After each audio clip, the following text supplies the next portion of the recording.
Electricity has played a crucial role in shaping the modern world. It has revolutionized industries, transformed communication and transportation, and fundamentally changed the way we live, work, and interact with the world around us. However, when we think about electricity, the first person who typically comes to mind is Thomas Edison. Although he did play an important role in the development of electric lighting and power systems, he was not the only significant figure in the history of electricity. In fact, advancements in electricity were the result of a collaborative effort that involved the contributions of many other inventors, scientists, and engineers. So let's talk about them today. Welcome to Personality Matters, the channel where we explore how people impacted the world. If you like the content, subscribe to the channel and hit the notification bell.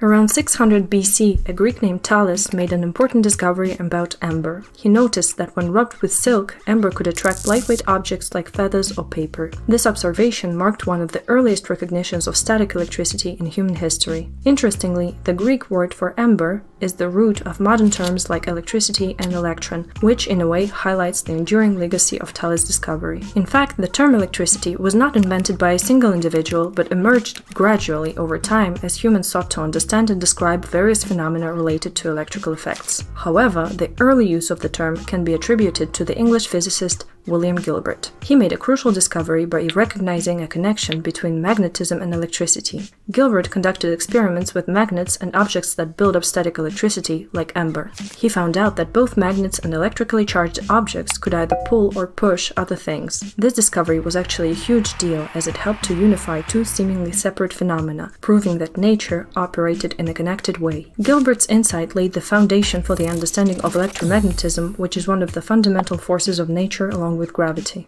In addition, Gilbert was the first person to propose a scientific explanation for the Earth's magnetic field. He suggested that the Earth is like a massive magnet and that it has magnetic properties. So he hypothesized that the planet's magnetic poles are located close to the geographic ones. This was indeed a revolutionary idea, as it gave us a theoretical framework for understanding the magnetic phenomena of the Earth. In many ways, his scientific explanation for the Earth's magnetic field was a remarkable breakthrough because it differed significantly from the prevailing beliefs about magnetism and the natural world. Before Gilbert's work, the Earth's magnetic field was often attributed to mystical or supernatural forces, and no rational scientific explanation was provided for its existence. Another key figure who greatly contributed to understanding the nature of electricity was no one else but a founding father of the United States, Benjamin Franklin. In June 1752, Franklin conducted a famous experiment with a kite to demonstrate that lightning was a form of electricity. During a thunderstorm, he flew a kite equipped with a metal key that was attached to a silk string. The key was positioned above a Leyden jar,